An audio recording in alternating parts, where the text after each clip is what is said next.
E é um prazer muito grande receber a palestrante que estará conosco hoje, né?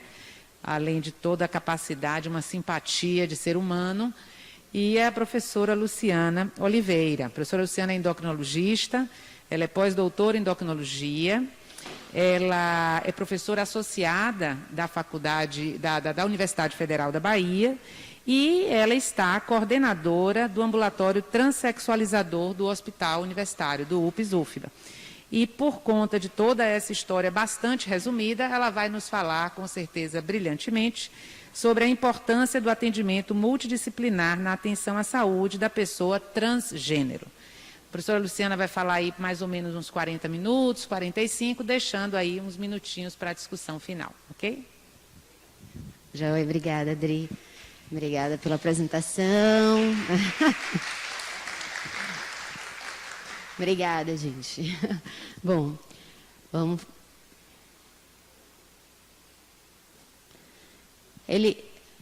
Eu vou conseguir controlar com... Pronto, perfeito. Então, vamos começar com as definições. Então, tem muita gente que fica na dúvida. O termo correto é falar transexualidade ou transgeneridade. Então, hoje o termo correto é falar transgeneridades, no plural, porque isso engloba toda uma diversidade de pessoas que não se entendem, né, que não se identificam com aquele gênero que foi determinado ao nascimento. E aí, dentro desse grande guarda-chuva das transgeneridades, a gente vai ter as mulheres trans e travestis, que são identidades femininas. A gente vai ter o homem trans, que é uma identidade masculina, né? Uma pessoa que é 46XX, mas tem uma identidade masculina. E também as pessoas não binárias ou não binárias, né? Como eles preferem, inclusive, que a gente, em vez do A, coloque um Ezinho aqui. Que são pessoas que não se identificam ou nem com masculino ou nem com feminino, ou se identificam um pouco com o masculino e um pouco com o feminino. E aí, dessa forma, eles querem viver e serem aceitos. E aí tem aquela história do pronome neutro, que todo mundo já ouviu falar, porque até politizaram em cima disso. Mas, frequentemente, a pessoa não binária, se você perguntar, tá, mas você prefere que chame, que use ele, ou ela ou ele vai lhe dizer o que é que ele prefere, o que é que ele se sente mais confortável. Bom, quem não está dentro desse guarda-chuva de transgeneridade, ou seja, se identifica com o gênero que foi criado, que é compatível com seu sexo biológico, são as pessoas cisgênero, né? Ou pessoa cis, como a gente costuma falar. Quando a gente fala sobre isso, então, durante muito tempo se pensou, mas eu não conheço ninguém, né? Isso não tem no Brasil. E aí foi feito um trabalho, a gente não tinha prevalência até 2021, quando saiu esse trabalho da USP, e eles fizeram um trabalho em que eles estudaram todas as regiões, pegaram 6 mil pessoas, bem estilo IBGE, áreas de grande circulação, saíram perguntando qual era a identidade de gênero das pessoas. E aí eles viram que 0,7% da população brasileira se identifica como transgênero binário, ou seja, homem trans, mulher trans e travesti. Se a gente imaginar que na população brasileira a gente tem, na época tinha 158 milhões de adultos, né, porque essa pesquisa foi feita só com adultos. Isso significa que mais de 1 milhão de brasileiros são transgêneros binários. E quando eles também abriram a opção da não binariedade, 1,2% da população disse que se identificava como não binária. Então, hoje a gente tem no Brasil quase 3 milhões de pessoas que são gênero diverso, certo? Ou seja, não são pessoas cisgênero. E, obviamente, a gente tem que pensar numa linha de cuidado para isso, né? Que é o que eu vou tentar mostrar com essa aula da multiprofissionalidade. Mas como é que constrói, como é que a gente forma o gênero, né? Como é que a gente se identifica com o gênero, como é que é isso para a criança? Isso começa na infância, então tem vários marcos, mas geralmente com 3 anos a criança ela consegue dizer o que é menino e o que é menina. Mas por que se fala muito, gênero é uma construção cultural? Por quê? Porque você vai dizer o que é menino baseado no que você aprendeu, né? Então, que sua família lhe ensinou, ou às vezes você já vai para a escolinha, na escolinha disseram. Então, frequentemente, a ideia é de que as meninas vão gostar do rosa, de comidinha, de coisas de casa. E Os meninos vão gostar de super-herói, de jogar bola, de subir em árvore. Só que aí o que se vê? Que nem sempre aquela criança se identifica nessa caixinha, né? Ela nasceu num sexo biológico feminino, mas ela não gosta daquelas coisas. Então, ela pode dizer que ela não se identifica como menina, porque se menina é isso que você está me apresentando, eu não sou menina. Ou ela tem um pai que é uma pessoa muito agressiva, né? Vive num ambiente que os homens são muito violentos, ou que abandonam família. Então, ela pode dizer, eu não sou menino, porque eu não sou desse jeito, eu não posso ser assim. E aí, dessa forma, mais ou menos com 6 anos, a criança começa a verbalizar isso, mas isso não quer dizer que ela é uma criança trans, tá? Às vezes, existe todo um componente social que precisa ser investigado, que precisa ser afastado, porque pode ser só porque ela não está vendo vantagens em ser menina ou em ser menino. E eu gostei muito dessa propaganda aqui, deixa eu até voltar, porque é uma cozinha. E eles colocaram, a cozinha não é rosa, né? Então ela é azul e branca, e tem um menino e uma menina. Então a gente vê que hoje já existe um movimento de também desconstruir gênero de brinquedo, né? E você poder permitir que a criança seja criança, brinque do que quiser, né? E exerça a sua infância da forma que ela quiser. As meninas vão sim poder brincar de super-herói, os meninos vão sim poder brincar de casinha, brincar de comidinha e está tudo bem. Em relação à questão da família. Então, quando a gente diz assim que nem toda criança que verbaliza eu não sou menino ou eu não sou menina, não é necessariamente uma criança trans ou vai ser um adulto trans, tem alguns trabalhos que foram mostrando que a depender da população, os números vão variando, mas tem o trabalho que tem o maior número é esse aqui. 88% das crianças que diziam que não se identificavam com gênero, depois elas não se tornam adultos trans, né? Desse grupo aqui, então, apenas 12% permaneceram como pessoas adultas trans. Só que o grande desafio da gente é a falta de preditor de persistência. Então, eu não tenho um preditor com o qual eu consiga dizer, não, quando a criança diz isso, ela é uma criança trans e vai ser um adulto trans. Ou quando ela diz aquilo, não, ela só está querendo poder brincar de outras coisas, ou ela está vendo mais vantagem, porque na casa dela os meninos podem mais coisas e as meninas fazem mais coisas, então ela vai escolhendo, usando esse critério. Obviamente, isso é um problema para as famílias, porque a nossa sociedade tem vários preconceitos, né, que eu não vou precisar nem falar aqui sobre isso. E para os pais é importante ter um grupo de apoio, né, um grupo de suporte, até porque a depender da religião, a religião vai contra, então tem toda uma comunidade que vai dizer que isso é porque o pai não bota de castigo, porque não apanha, porque não dá limite, né? A gente vê no consultório crianças, os adultos inclusive, né, histórias de terem sido quase torturados e mesmo assim continuam sendo pessoas transgênero. Então, isso não resolve. Uma outra questão que é importante nessa questão do apoio e permitir que a criança faça uma transição social, se for aquilo que ela deseja, ou seja, use o nome que ela quiser, brinque com o que quiser, use a roupa do que quiser, é que isso melhora os parâmetros de saúde mental dessa criança e do adolescente após a transição. Então, a gente tem esse trabalho que foi feito com estudantes da Nova Zelândia, e eles viram que quando você comparava os jovens transgêneros com pessoas cisgênero, os índices de depressão, tentativas de suicídio e automutilação eram muito maiores no grupo trans do que no grupo cis.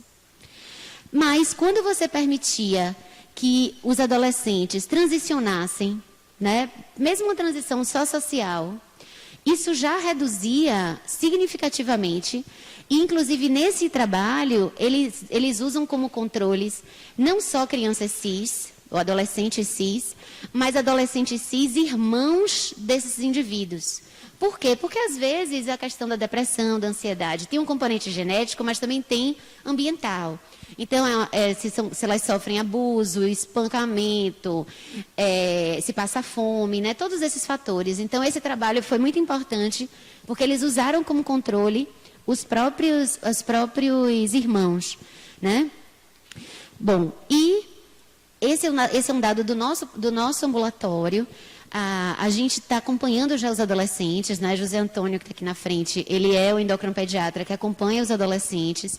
E nesse grupo de adolescentes, a gente fez esse trabalho no final do ano passado, ele é o TCC, inclusive, de uma das nossas alunas. E a gente foi vendo, dos 11 que a gente tinha naquele primeiro momento, as questões de saúde mental. E a gente vê que quase todos têm ideação suicida. 9 dos 11 sofreram bullying. Tentativas de suicídio em 72%, tá? Tentativa concreta, não é só ideação. Depressão ou ansiedade em 63%. E muitos usando, inclusive, medicação psiquiátrica para controlar isso. Então, essa é uma realidade dessa população e que não é exclusivo só do adolescente, não. Quando a gente vai para o grupo dos adultos, também do nosso ambulatório, a gente vê que a questão de depressão e ansiedade, os números são maiores do que a gente tem na população cis. E quando você vai para tentativas de suicídio, violência sexual, abuso sexual, o número é muito mais alto do que na população em geral. E isso, inclusive, é uma preocupação. A gente sabe que, inclusive, tem algumas famílias que autorizam estupro, né? Eu sei que ouvir isso é assustador, mas é como se fosse, não. Essa pessoa tem essa ideia porque ela nunca se relacionou sexualmente com uma pessoa e tal, e aí autoriza, às vezes é o próprio pai, o avô, o tio. São coisas assim muito tristes que a gente ouve, mas que não resolvem, tá? Isso é importante a gente deixar muito claro, porque obviamente isso só gera mais questões de saúde mental para aquela pessoa.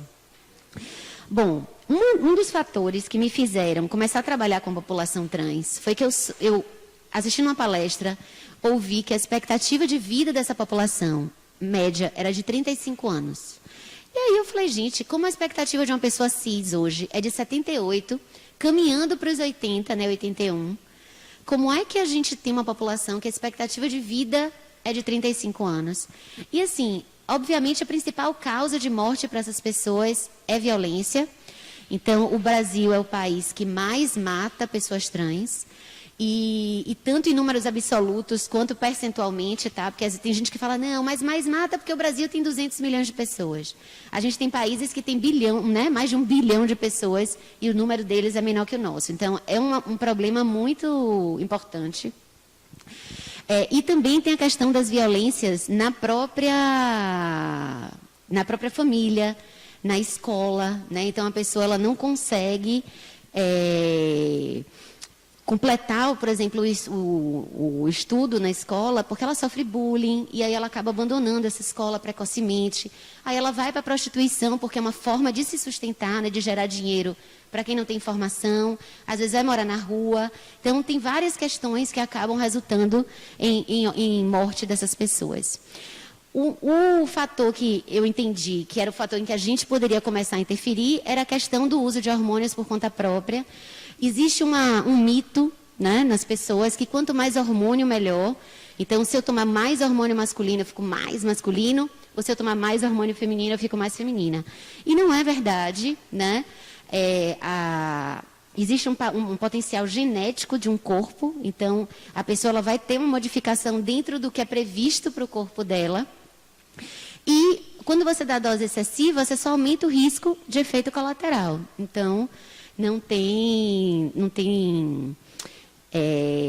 nenhum fundamento para isso. E o que é que acontece? Os efeitos colaterais dos hormônios sexuais envolvem principalmente tromboembolismo, né? E aí você tem danos vasculares com repercussões realmente muito graves. A exposição à infecção sexualmente transmissível, porque muitas dessas pessoas estão na prostituição como uma forma de se sustentar, e elas ganham mais se elas transarem sem camisinha, né, ou se permitirem que o parceiro não use preservativo. E aí, consequentemente, elas têm mais infecção e podem ter um desfecho negativo por conta da infecção sexualmente transmissível. Suicídio, uma causa de óbito real, principalmente na adolescência, né? Muitos adolescentes, às vezes a família nem sabia que era aquilo, mas pela piadinha, pela conversinha na família, aquela criança, aquele adolescente percebe, né, eu não vou ser aceito, eu vou perder, eu vim de uma religião, eu tenho um paciente que é de Testemunho de Jeová, e ele perdeu todo mundo, porque ele foi criado numa igreja onde as pessoas da escola eram Testemunho de Jeová, o local onde ele morava, os amigos eram da igreja, a família toda era religiosa, e nesse momento que ele assume a transgeneridade, todas as pessoas param de falar com ele, porque é pecado para essa religião, inclusive aceitar o outro, né? Aceitar aquela pessoa. Então, a saúde mental fica realmente comprometida e depressão é uma preocupação.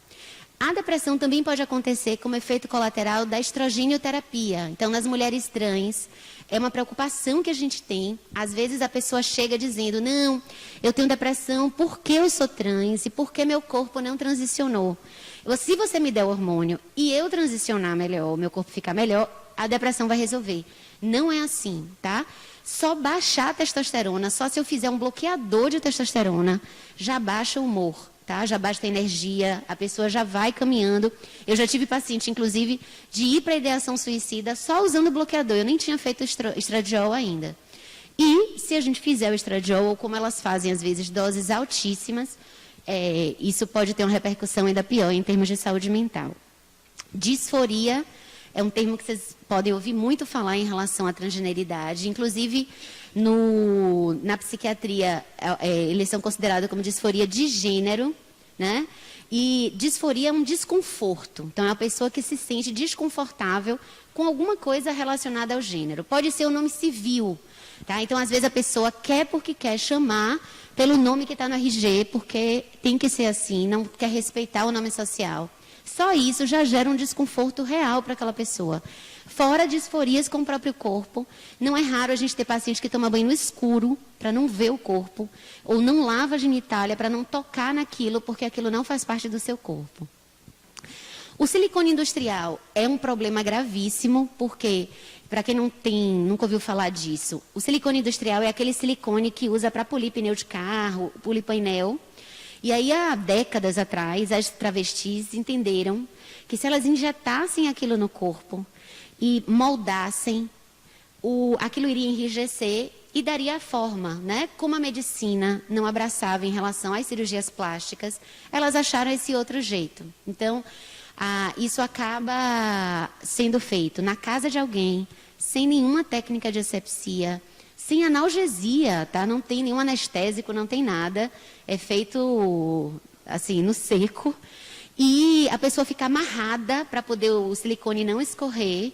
Então, elas vão fazer no rosto, vão fazer para a mama, vão fazer para quadril, né? Porque, apesar das mulheres cis lutarem para não ter culote, a mulher trans, ela entende que o culote é um marco de feminilidade, né? Que só as mulheres cis têm.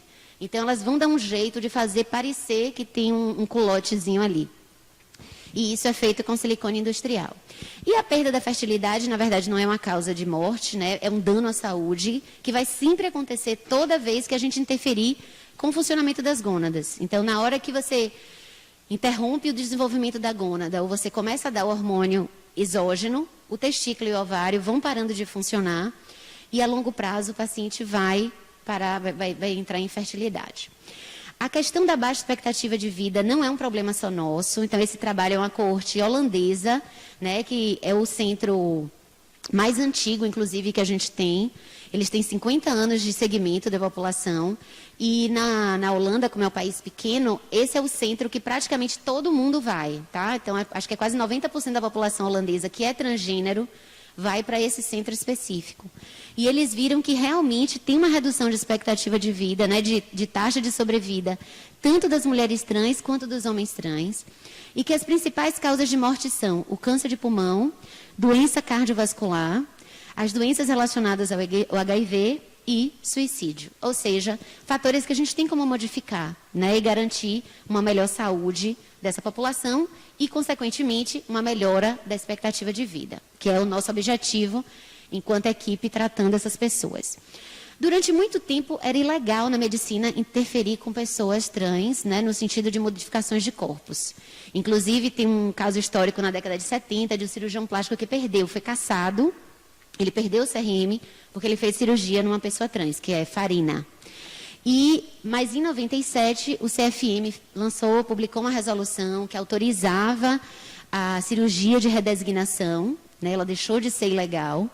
E aí isso ficou restrito a consultórios privados. Daí, em 2008, o Ministério da Saúde lança a primeira portaria que vai normatizar tudo isso e trazer isso para o SUS.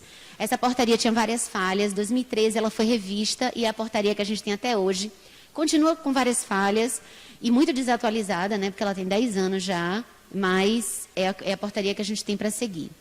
Só que, por essa portaria, a gente só pode atender adultos e operar maiores de 21.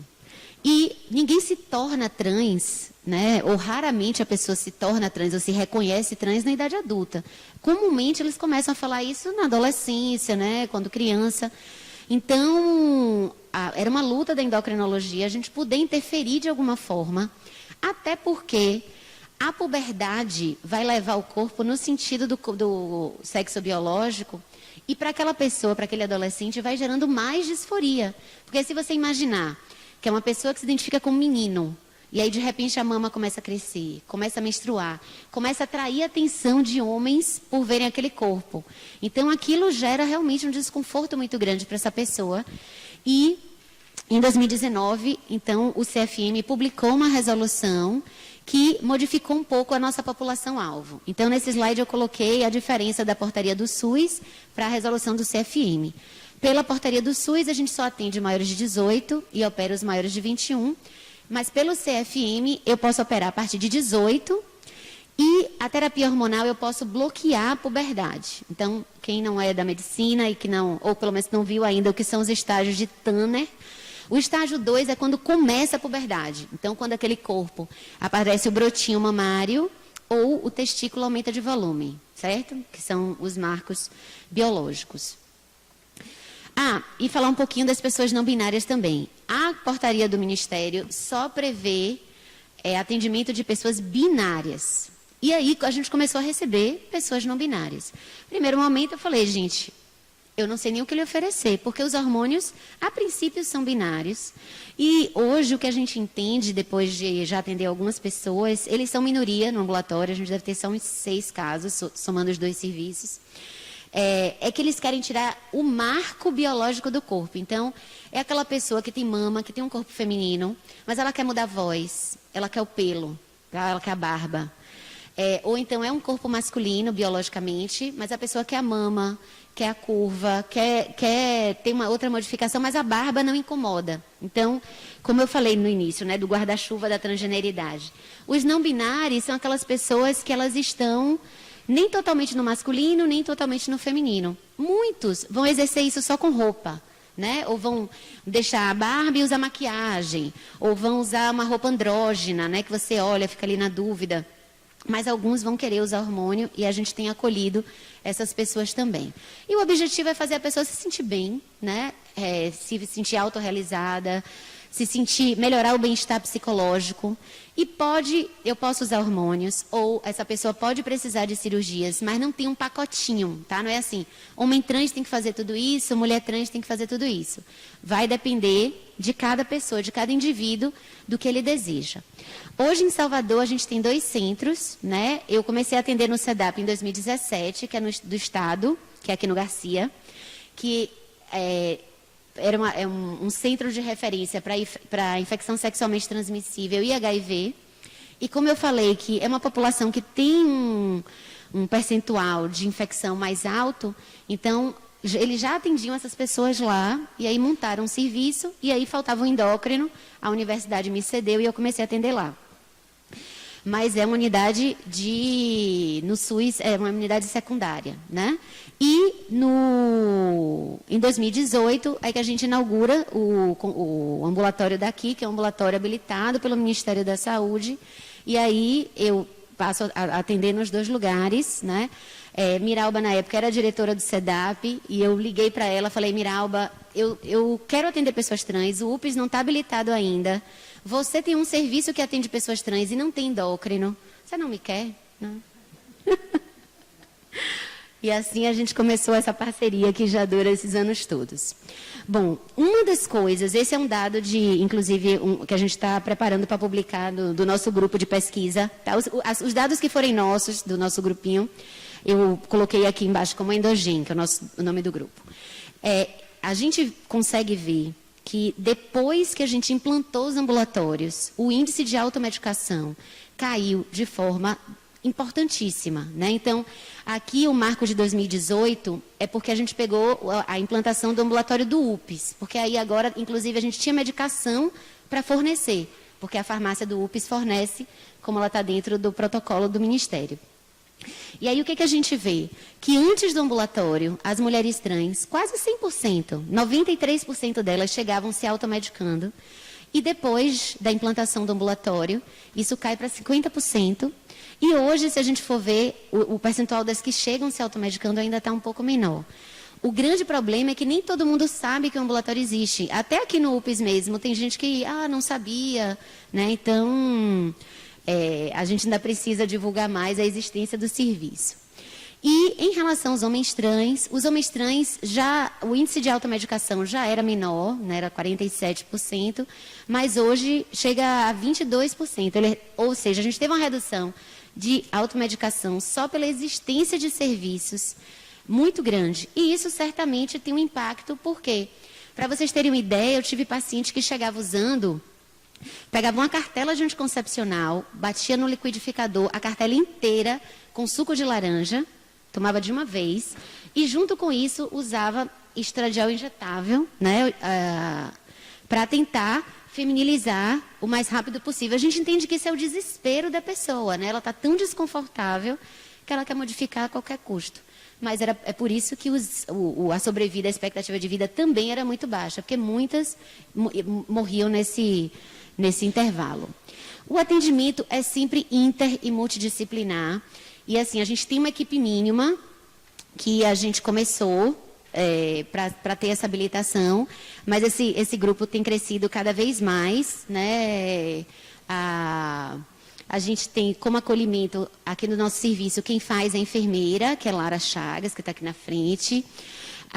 O assistente social no SEDAP é quem faz o acolhimento.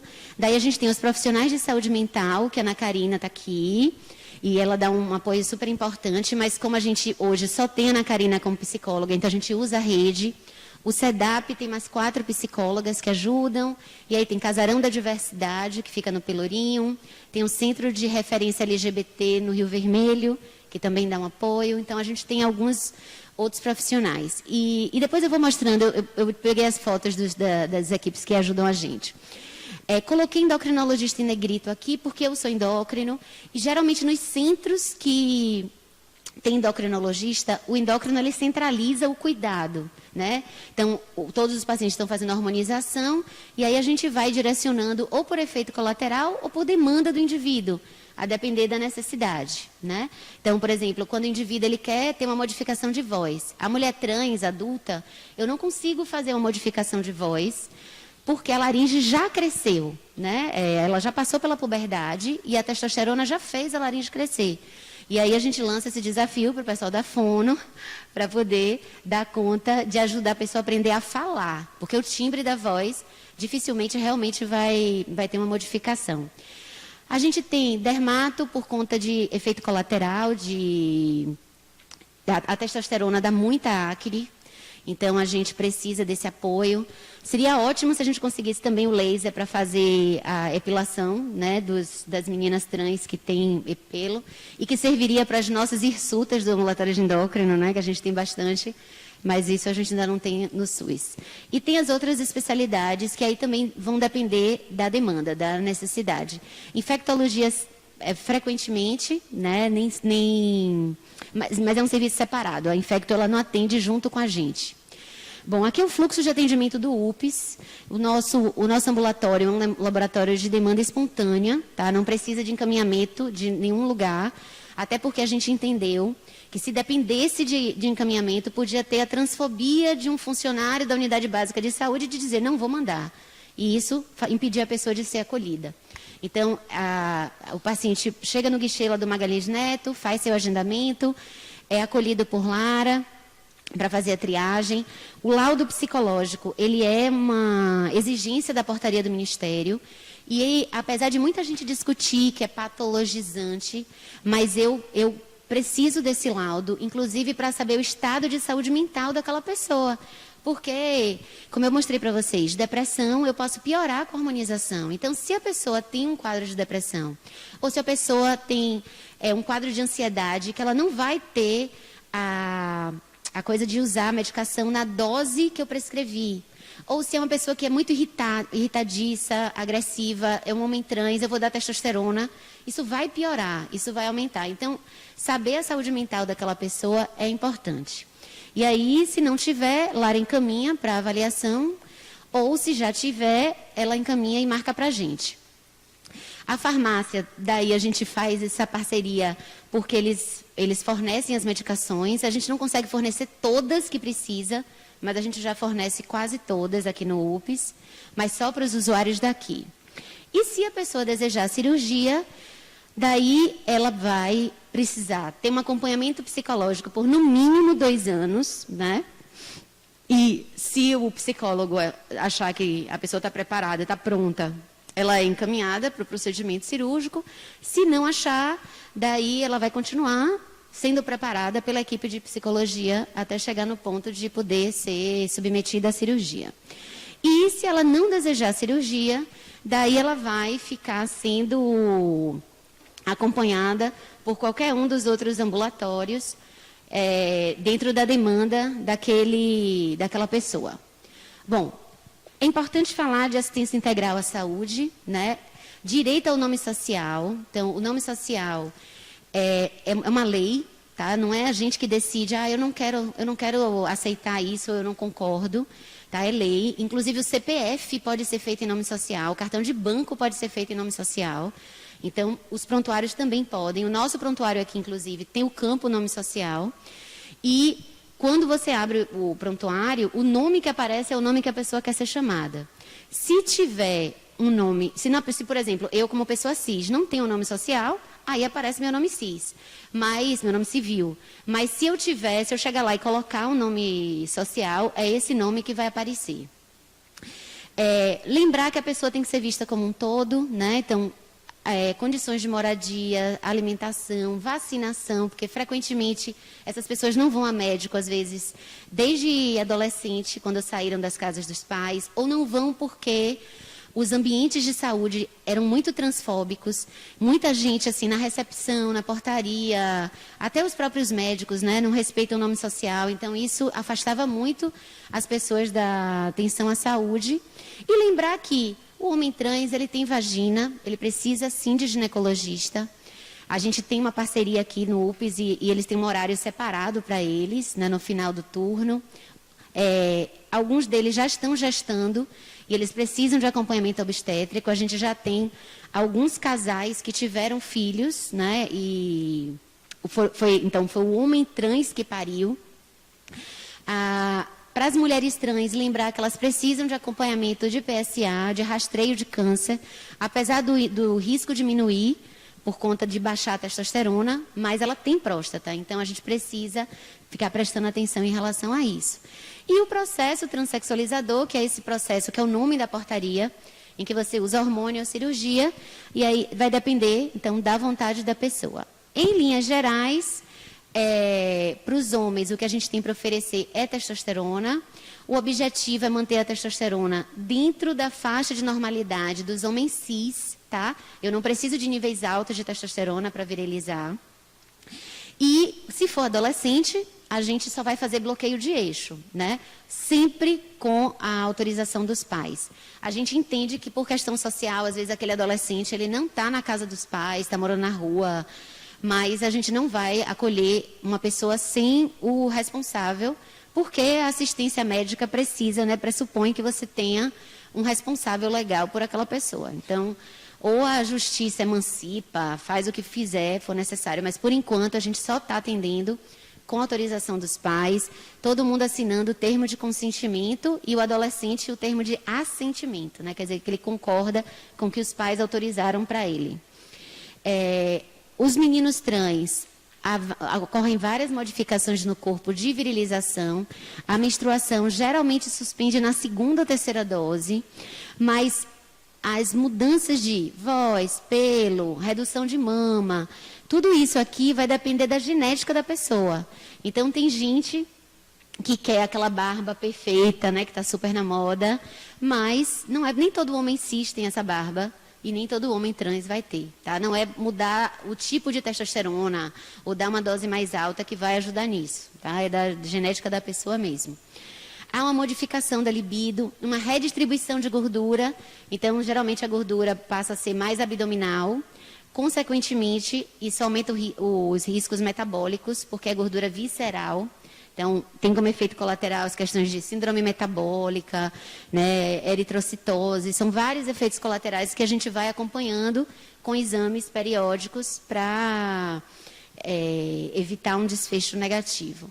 E de cirurgia, o que está previsto na portaria é a retirada a redução das mamas, tá? Não é exatamente uma mastectomia, porque se fosse mastectomia, o tórax ia ficar retão, que nem fica uma mulher que tira a mama por câncer. Então, eles fazem uma mamoplastia masculinizadora, né? Ele faz uma redução bem importante e faz, inclusive, às vezes eles fazem o corte em sorriso, né? Como eles chamam, que quando a pessoa malha, fica parecendo um peitoral masculino cis, né? Então, o resultado estético fica bem bacana. E se aquela pessoa desejar, pode tirar útero, ovário e vagina, mas não é obrigatório. Tinha uma época que se achava, mas tem um risco aumentado de câncer. O que acontecia é que os homens trans, assim como mulheres lésbicas, eles não vão para os ginecologistas, porque o ambiente da ginecologia era um ambiente muito transfóbico e homofóbico. Então, as pessoas sempre pressupõem que existe sexo penetrativo, que sempre... ou que não tem sexo penetrativo, né? Então, acham que é porque é homem, não usa a vagina sexualmente. E aí, a consulta em si era muito desconfortável, os pacientes acabavam um falando para o outro e ninguém ia. Então, não fazia detecção de HPV e, consequentemente, o câncer vinha por conta disso. Depois que você estabelece uma linha de cuidado, se viu que não é um risco maior do que o das pessoas cis, tá? E para as meninas... e aqui em relação às cirurgias, isso também é um levantamento do nosso grupo, a gente vê que quase todos os homens querem retirar essa mama, né? Muitos também querem retirar o útero e o ovário, mas o percentual é bem menor, né? Nem chega a 20%. Neofaloplastia, que é uma cirurgia de construção de pênis a partir de um retalho, ou de antebraço ou de coxa. Alguns desejam, mas a técnica cirúrgica ainda é muito ruim. Eles, inclusive, passaram um tempo que não faziam na USP, que foi onde eles começaram a técnica. E aqui a gente ainda não está operando ninguém, tá? O UPS ainda não tem a habilitação, a gente está trabalhando para isso, para mudar esse cenário, mas ainda não faz. E a metoidoplastia é uma cirurgia para o clitóris que cresce com a testosterona, ele fica curvo, né? Porque o clitóris ele tem uma travezinha fibrosa que prende. Então, é uma cirurgia que ele solta isso para esse clitóris ficar mais alongado. Pode chegar até uns 6, 7 centímetros, tá? De clitoromegalia, e daí para a pessoa conseguir fazer xixi em pé. Então, às vezes, é uma das coisas... muitos não têm expectativa de usar esse órgão para penetração, tá? Mas, pelo menos, fazer xixi em pé. E para as meninas, o que a gente tem são os hormônios feminilizantes. Eu coloquei aqui as fotos, porque a gente tem opções de comprimido, de adesivo e em gel. Existe o injetável, mas ele não deve ser usado por mulheres trans. Eles viram que o risco de efeito colateral é muito alto, então não deve ser usado, apesar de muitas chegarem já tendo usado, ou uma amiga disse que se não usar não ganha corpo, se não usar o peito não cresce, tá? Mas é mito. Já se viu, inclusive, que a medicação injetável, ela demora até mais da mama desenvolver do que as outras vias, então... E se for maior de 40 anos, só pode usar transdérmico, né? Que é o adesivo e o gel, por conta também de efeito daquela primeira passagem no fígado que aumenta o risco de trombose, que é o mesmo que a gente usa para mulheres na menopausa, né? Então, sempre via transdérmica nas pessoas acima de 40. E aqui é só para mostrar o efeito feminilizante. Essa paciente, foi ela, inclusive, que fez essa montagem de fotos para eu usar em aula. Você vê que quando ela chegou, ela tinha muita acne, ainda tinha pelo, e o rosto estava bem alongado. E aí, depois de menos de 2 anos de harmonização, você vê que o rosto já está bem arredondado. Ela usou isotretinoína para acne, fez laser para os pelos. E o rostinho ficou bem redondinho, né? O rosto está bem feminino. Parece que ela engordou, que você vê que ela está com a bochechinha. Mas não, olha o corpo como está. Isso aqui é simplesmente a redistribuição de gordura da hormonioterapia. Realmente muda muito a expressão facial, as características do rosto. Mas, obviamente, nem todo mundo tem um resultado tão bom, tá? Mas aqui é simplesmente hormônio, musculação e dieta. E para as cirurgias, o que a gente tem para oferecer é a cirurgia que o povo conhece como mudança de sexo, mas o termo da portaria é redesignação sexual. Tem alguns que chamam também de transgenitalização, que é a feminilização da genitália. E é retirado o testículo, o pênis e construída uma vagina. Tem também a cirurgia da tireoplastia, que é uma plástica da cartilagem tireoide, que é o pomo de Adão, né? Porque, inclusive, a nossa sociedade, quando fica na dúvida, sai procurando algum marco do sexo biológico da pessoa. Então, tem muita gente trans, inclusive, que tem uma postura meio assim para poder disfarçar o pomo de Adão. Então, existe essa possibilidade de plástica. E tem também a plástica mamária, com colocação de prótese de silicone, que é da mesma forma que o pelo tem um padrão genético, o tamanho da mama também. Então, não adianta você dar mais hormônio, que a mama não vai crescer mais, tá? Ela vai chegar no limite genético. E daí que se a pessoa quer uma mama maior, como mulheres cis, o que a gente faz é colocar prótese de silicone.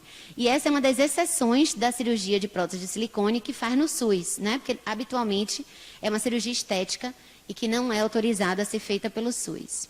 Das nossas pacientes, 60% delas querem a cirurgia da genitália, mais de 50% querem colocar próteses mamárias, porque elas geralmente querem mamas muito grandes, né? E frequentemente isso não acontece, porque nem toda mulher cis também tem mama grande. A cirurgia do pomo de Adão, percentual menor. Feminilização facial. Essa, inclusive, é uma cirurgia que a gente já está fazendo aqui, a gente já fez 3 casos, de você fazer modificações. Então, eles fazem uma raspagem do frontal, que a tendência do crânio XY é ter uma projeção aqui acima da sobrancelha e tem uma retração do couro cabeludo, né? A testa acaba sendo um pouco mais alta. Então, eles fazem algumas adequações, a da mandíbula também, que o queixo é mais quadrado. Então, eles têm feito um trabalho bem bacana, os resultados têm ficado bem legais. E uma paciente só queria, pelo menos, retirar o testículo para facilitar a hormonização, porque realmente é um desafio. Falar um pouquinho só das outras questões. Então, IST é super importante. A gente tem, inclusive, números altos de sífilis e HIV. Esse é o dado de um trabalho feito na Tailândia.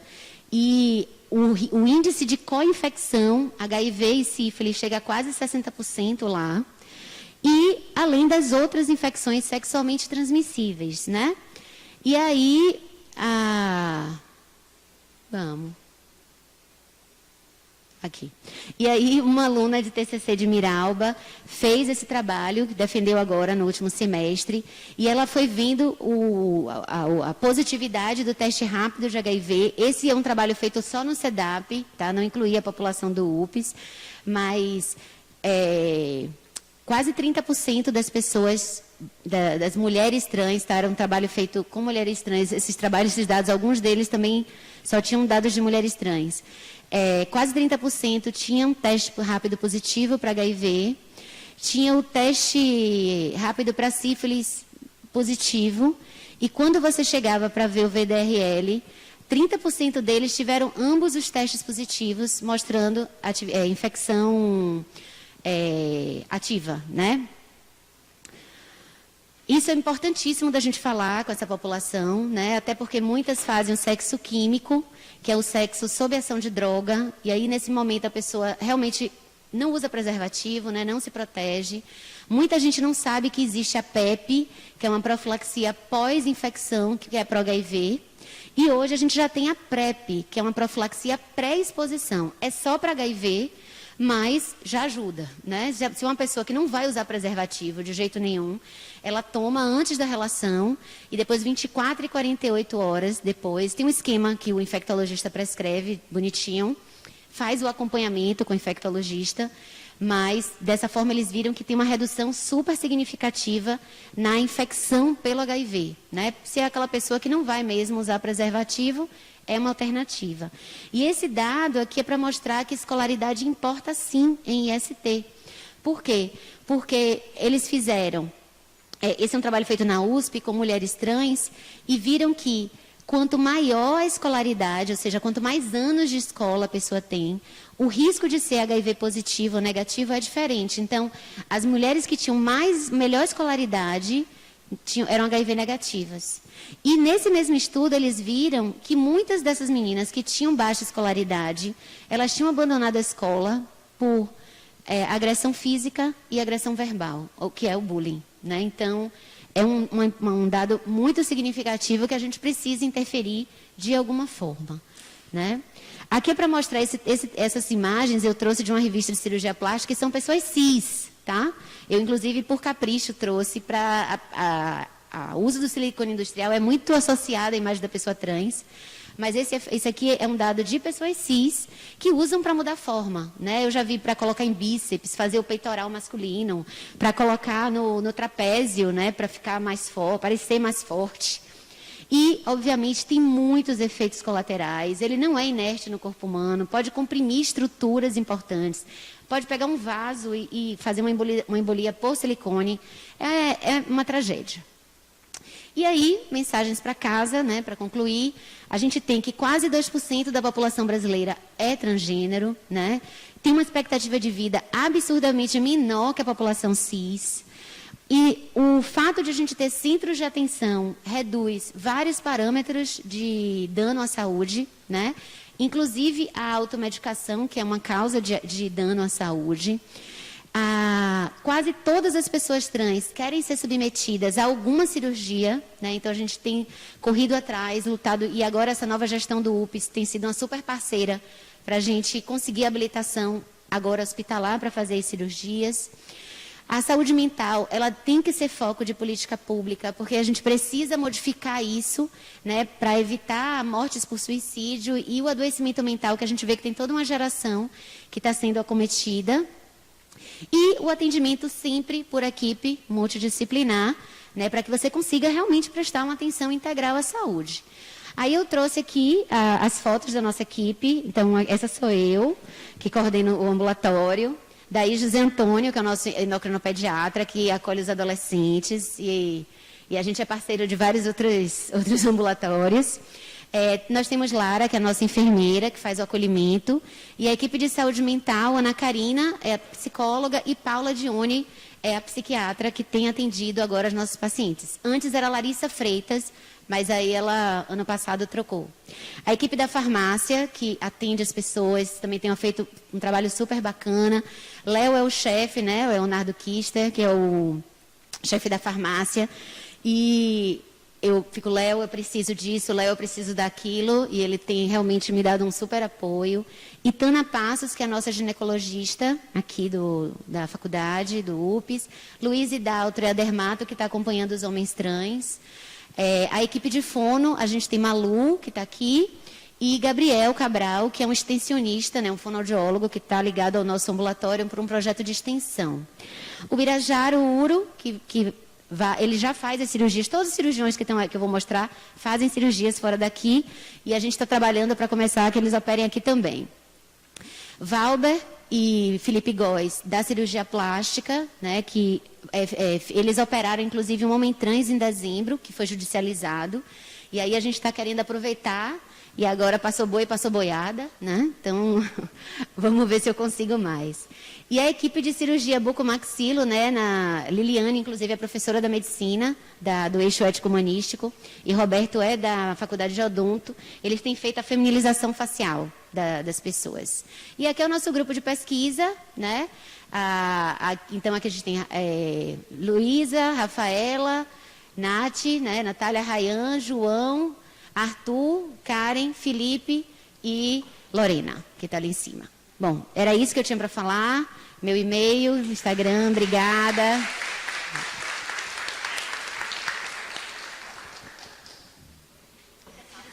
Bom dia, Lu.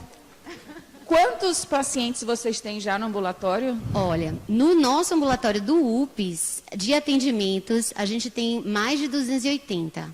Só que eu também atendo no SADAP. Então, seguindo nos serviços, nas diversas áreas, a gente tem mais de 400 pessoas.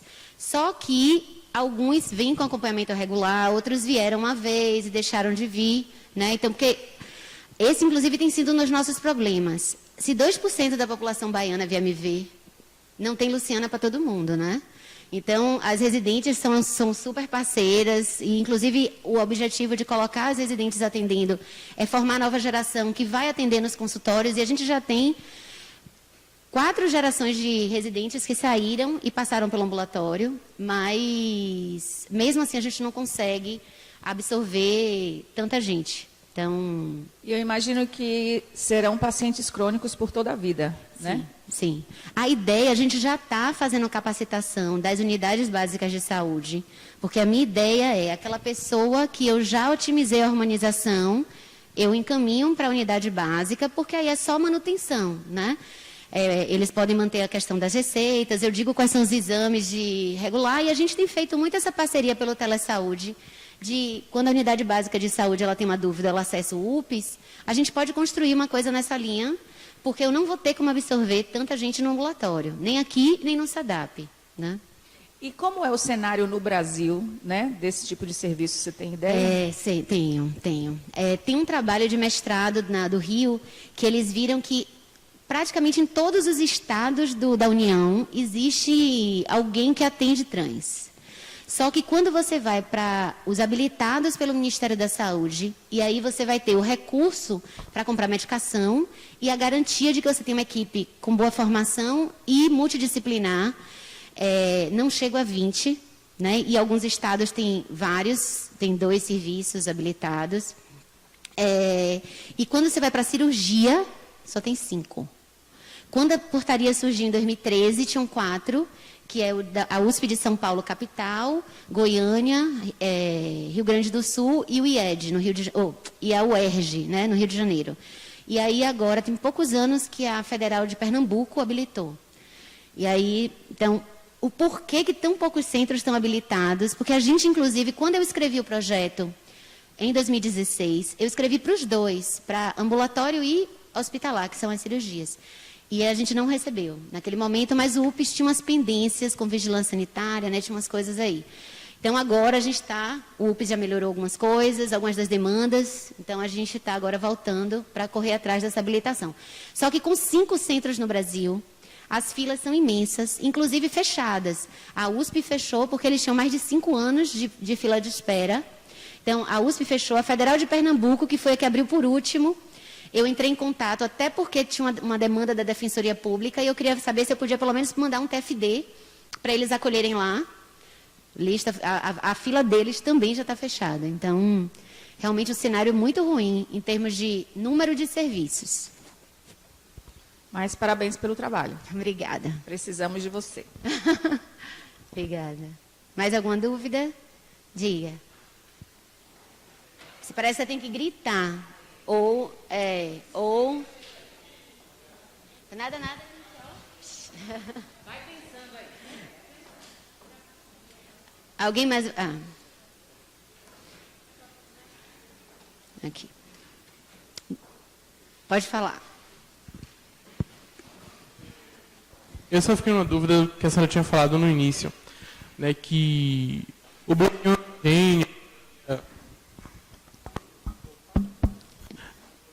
higiênico e a terapia com estrogênio piora a situação do paciente que já chega com depressão, outra situação saúde mental. Aí eu fiquei com essa dúvida que é conduzido nessa situação, né, na triagem identificada, paciente aí nessa situação. Perfeito. Eu vou só repetir, porque já que tem que ficar nessa gravação, né? Então, a dúvida é o que a gente faz quando a pessoa já tem depressão e ela precisa passar pela hormonização. Primeiro, a psiquiatria compensa a saúde mental. Então, ela vai entrar com antidepressivo, ela vai conseguir uma terapia, psicoterapia, E aí, assim que os parâmetros melhoram, aí a gente entra com a hormonização, e aí a gente vai acompanhando junto, né? Eu começo um pouco mais devagar, e aí a gente vai vendo se tem uma piora da saúde mental, ajusta a medicação, ajusta o antidepressivo, eu aumento mais um pouquinho, e assim vai resolvendo. Entendeu? Luciana. Oi. Eu tenho que te parabenizar, porque assim, é incrível Obrigada. o quanto o ambulatório vem crescendo e o seu poder de articulação de pessoas. Eu lembro da gente aqui comemorando os 3 anos Isso. do ambulatório trans. E você já agregou mais ainda. profissionais na equipe. Quer dizer, e como é potente, né, a gente pensar no cuidado da pessoa trans, que não tem uma rede de serviços que Isso. possa dar suporte a isso. Então, eu queria deixar registrado aqui Obrigada. assim, a minha congratulação para esse seu poder de articulação, e fazer parte dessa equipe é de um orgulho muito grande. Oh, assim. que bom, Então, que estou falando bom. em nome de mim, né, que sou supervisora do Gabriel, Maria Lúcia, e em nome do Gabriel também. Joia. O serviço de fono está assim, muito feliz em poder fazer parte desse projeto. Que massa, Muito que legal. ótimo. Não, realmente, e foi muito difícil, assim. Em 2014, eu comecei a tentar articular o ambulatório, e você vê que ele só surgiu em 2018. Em vários momentos, teve o doutor Pina, que inclusive era o gineco no início do nosso processo. Ele falou, minha filha, é você que quer dessa vez? Eu também já tentei, mas não vai acontecer. Cheguei em casa arrasada. Aí Jean-Marie falou, não fica assim não, Lu, porque ele não sabe que quando você decide que vai fazer uma coisa, você faz. Eu falei, é isso mesmo? E aí eu vou, mas graças a Deus eu tenho achado receptividade, né? Assim, as pessoas vão mudando as agendas, né? Jota voltou, entrou como professor, tinha 1000 coisas. Eu falei, Jota, eu preciso de alguém para atender o adolescente. E não posso ser eu, porque minha imagem está muito vinculada aos adultos. Articule sua vida, porque você vai ter que vir, né? Miralba, Miralba, a gente precisa de mais coisa no SEDAP e tal. E aí o serviço foi crescendo. Ailton Santos, que é o coordenador do ambulatório trans de lá também, é um cara super guerreiro. E assim a gente vai alinhando forças e o serviço vai crescendo. Eu tenho achado muita receptividade, né? E eu vejo o interesse, eu acho legal, inclusive dos alunos. Cada vez mais, assim, eu recebo convites dos alunos para a gente dar aula, falar sobre isso, porque não está na grade, né? Agora, Liliane, tem uns anos que Liliane já bota todo semestre, ela convida pessoas trans na aula de ética para falar com os meninos do 2º semestre. Então, a gente já está vendo um movimento da nossa faculdade para isso, mas isso não é realidade nem nos outros cursos de graduação também. Então, eu tenho esperança que daqui a uns anos, quando eu tiver os cabelos brancos de Alcina, eu vou olhar e vou dizer, quando eu comecei, isso tudo era mato.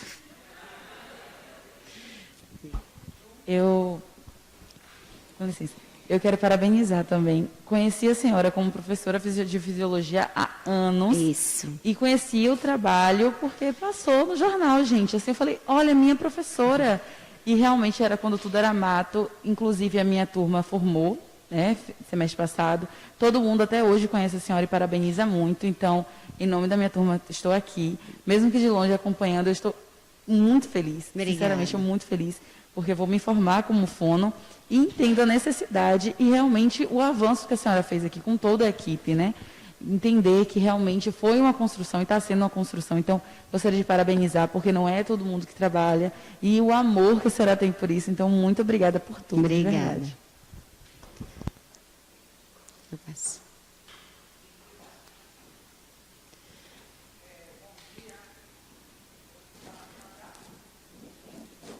Veja aí. Use o meu. Esse aqui está melhor. Em primeiro lugar, Luciana sabe, eu sou fã também do trabalho dela, né? Assim, no dia que ela me ligou, eu fiquei tão feliz da cadeira lá do SEDAP. Eu digo, eu não acredito que isso está acontecendo. Foi uma felicidade muito grande. E a cada dia, nesses anos todos, a gente vê assim o conhecimento e a dedicação, o amor com que Luciana trabalha, né? E eu queria dar um depoimento assim para vocês de como foi que isso aconteceu no SEDAP. Nós temos a linha de cuidado da pessoa vivendo com HIV, que é trans, ela já merece cuidados especiais, por questões de adesão, por 1000 problemas. Então, a gente começou a desenvolver um trabalho diferenciado lá, inclusive tentando referenciar para determinados médicos, que a comunidade se sentia mais à vontade. Teve um trabalho focado em pessoas vivendo com HIV. A Ailton foi para lá para ajudar isso.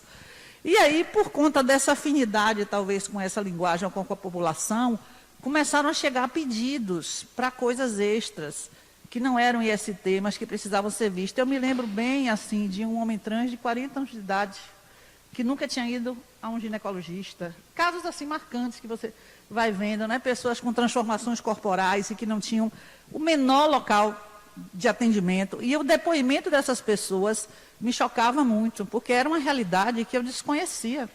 Uma pessoa já madura na profissão, diretora de unidade, e a gente não sabe o que acontece. E ali ficou retratada a invisibilidade realmente que esse grupo tinha, né? Então, a gente começou primeiro fazendo um atendimento ou outro, e aí levei essa pauta para a secretaria. Eu digo, não, tem muita gente precisando, a gente não sabe nem qual é o tamanho disso, e graças a Deus o pleito foi acolhido e a gente começou a atender, antes mesmo de conseguir se habilitar como ambulatório transexualizador. Graças a Deus, Luciana já vinha nesse trabalho aqui, então as fraldas clínicas já ficou numa fase mais avançada, né?